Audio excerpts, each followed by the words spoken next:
Je crois que le problème de refus d'octroi de visa par les consulats français, je crois qu'il remonte à septembre 2021. Euh, c'est dans ces circonstances que le porte-parole du gouvernement français, Gabriel Attal, a déclaré qu'ils vont baisser le nombre d'octroi de visa à 50% l'année prochaine, c'est l'année 2022.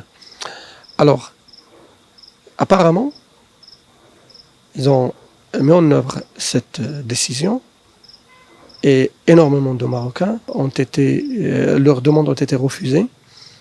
Le problème a été exacerbé dans les 2 et 3 derniers mois, lorsque plusieurs personnes, des politiciens, des médecins, dont leurs demandes ont été refusées. Et malheureusement, le gouvernement marocain n'a pas réagi.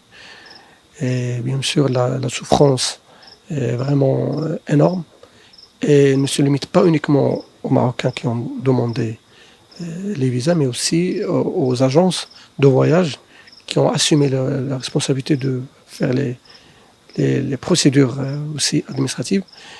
Je crois à ce moment-là que le gouvernement marocain n'a pas de raison à rester comme ça en silence. Il doit réagir, il doit négocier avec le gouvernement français et chercher où il y a un problème. Gabriel a dit dans sa déclaration que le problème revient au refus du Maroc, comme l'Algérie et la Tunisie, d'octroi de ce qu'on appelle le laissez-passer aux ressortissants marocains qui ont été expulsés de la France.